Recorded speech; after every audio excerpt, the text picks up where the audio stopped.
Nanay ko yan. Ayan.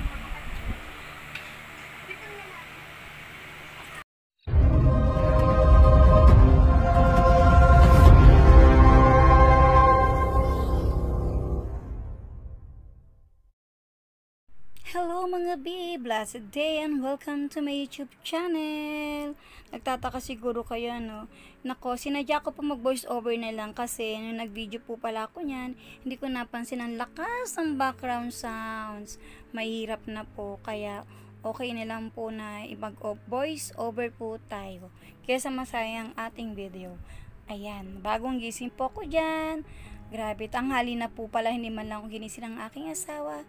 Sabi niya kasi, sarap daw ng tulog ko. Ako daw ay naghihilig. Sorry naman, hindi ko talaga alam na napasarap ang tulog ko. Siguro kung madaling araw na ako natulog ng time na yun, may ginawa kasi ako. Kaya bumaba na ako niyan, after niyan mga B. Then nakita ko nga doon yung aking asawa. Nagluluto na siya niyan. Nagmarinate daw siya ng chicken. Then ayan, nagpiprito na siya dyan. Ayan. Kasi pag nung aking asawa, nagpiprito na siya ng pagkain namin. Habang may bisita po kami, ng po nanay ko, bisita po namin yan. Ang saya-saya niya ba nanonood kay Pando po yung pinapanood niya, kay Fernando po Jr. Masaya po talaga nanay ko kapag nanonood ang mga paborito niyang palabas si Fernando po Jr. Pakain-kain lang siya dyan habang nanonood ng kay Fernando po Jr. Masaya ako dahil nakita ko nanay ko na nakakangiti na siya sa kabila ng aming mga pinagdaanan. At nakakalungkot lang po kasi ito po yung first na punta uli din nanay dito sa Pateros na kulang na kami. Hindi na niya kasama si tatay. Kasi nga po si tatay nga po ay, di ba, nawala na po sa amin. Kinuha na po siya ni Papa God. Nakakalungkot lang talaga. Hay, sa ados, sambo ng tatay ko, nawala sa amin. Hay, pero kailangan daw namin mag-move on. Kahit masakit, sige, pipilitin namin mag-move on. Kaya, ayan, tuloy lang natin ang ating buhay. Hay, nako, sobra, sakit sa puso. Ayan, after po ni Papa magluto, ako naman po ang nagluto. Nag-request po si nanay ng magpakbit daw kami ng gulay. Since di nga po ako pwede ng pakbit kasi nga po may allergy ako sa mga seafoods at sa bagoong. Kaya ayan, gagawin ko na lang po ng paraan para makapagluto kami ng gulay. Nagpabili ako ng isang slice na kalabasa, 2 pirasong talong, 2 taling kangkong, ayan, sitaw, nagpabili din ako. Then, ginayat-gayat na yun ng nanay ko. Ang sipag ng nanay ko, siya naggayat lahat nun. Siya din na nagupit-gupit ng aming kangkong. Ayan, nung nagupit na niya lahat ng mga kangkong, naggayat na rin niya mga gulay.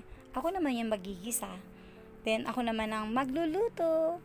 Ayan, nakita nyo, nagisa na po ako ng ano dyan, ng ating ricado. At naglagay na rin po ako ng konting baboy pang palasa. Ayan, may 2 buto na pinagkunan ko ng baboy na isinama. Konti lang po yung baboy para naman healthy. Kasi pangit naman kung sobrang daming baboy, di ba? Kasi sigang lang namin kagabi, sinigang na baboy. Hanggang kaya ng ating bulsa, yung request ng nanay ating ibibigay. Nung nakaraan, gusto niya ng sinabawang baboy, kaya nagsigang tayo. Ngayon, gusto naman daw niya ng gulay. Kasi nikap natin bumili ng gulay. Bumili kami ng gulay. Ayoko ng gulay na yung nakatali na siya sa plastic na yung balot-balot na sari-sari. Ayoko po ng ganun. Mas gusto ko po yung kami ang magbabalat, kami ang maggagayat. Kaya ayan, at least alam ko ng sariwa talaga yung mga gulay, di ba?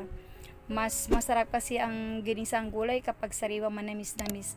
Kasi lagyan natin siya ng konting baboy, magic sarap, paminta, betsin, di ba? Ay, naku, ang sarap mga binang amoy lalo kapag naamoy yung pagluluto na to. Nakakalimutan mo yung pagda-diet tulad ko. Hirap na hirap ako mag-diet. Ay, naku, sabi ko pa naman, gusto ko na magpapayat ang konti kasi ang hirap ng mataba. Ay, naku, pasintabi sa mga mataba. Di ba ang hirap kumilos pag mataba? Anyway, masarap po ang ating niluluto ngayon kaya wag na natin pag-usapan yung taba-taba na yan. Dahil kahit anong mangyari, kakain at kakain pa rin tayo. Talo-talo pa rin pag ito ang luto natin. Makakalimutan mo talagang mag-diet. Sarap ng amoy ng ating niluluto. Ayan po, disclaimer lang po, hindi po ako magaling magluto, hindi po ako professional. Ako po yung simpleng may bahay lang at mga simpleng recipe ko lang po yung piniplex ko lang po sa inyo, di po ba? Ayan, nilagay ko na po ang kangkong. Ay, ang sarap. Nahagard na yung kangkong ko. Kasi ba naman, inisa-isa ko pa pag lilinis sa gripo namin. Naku, mukhang mas matanda pa siya sa akin. Okay lang, malaga, may kangkong tayo. Na-stress siya sa akin siguro. Talaga, inisa-isa ko siyang linisin. Kasi minsan nakatupi yung kangkong. Baka may laman sa loob eh. Kaya nilinis ko talaga siya na inisa-isa ko. Ayan. Malapit na tayong kumain mga bi. Sa mga hindi pa po nakasubscribe sa aking YouTube channel, please do subscribe and hit the notification bell para po ma-update po kayo every time may upcoming video po tayo. Random videos po ang ating mga i-content mga bi. Ayan mga bi, luto na ang ating ginisang gulay. Ang bango niya mga bi, grabe, ang sarap. Talo-talo na naman mga bi, ubos ang inyong ulam dyan, taob, ang inyong rice cooker at kaldero. Isama mo pa dyan ang kanin lamig nyo. Hindi nyo na kailangang isangag. Bakit? Sabaw pa lang nitong ating ginisang gulay. Nako. Hay, nako talaga naman. Makakalimutan yung pangalan mo sa sarap. Okay, titikman na natin to. Nako talaga naman. Sarap mga bi. Depende po sa inyo yan kung gusto niyo na may sabaw. Sa amin may konting sabaw. Grabe mga bi. Ang sarap-sarap niya. Talaga, ang lasa-lasa niya. Dami ko nga nakain dyan eh. Kaya ayan, siraan naman ang diet. Okay, kain na tayo mga bi. Papasali ko na to kay Papa Bert. Ayan. Grabe, ang sarap. Ayan, sinasali na ni Papa ang aming gulay. Hinawakan niya yung kawali. Ako naman ang naglalagay ng gulay sa aming lagyan. Grabe mga bi, habang sinasali namin, nalangap namin ni Papa. Ang bango-bango niya. Grabe, ang sarap. Okay mga bi, kukunin ko pa yung prito na iwa doon sa may lababo. Buti na lang may takip. Okay, kakain na po kami. Meron din kami dyang ginisang munggo bigay ng aking kapatid.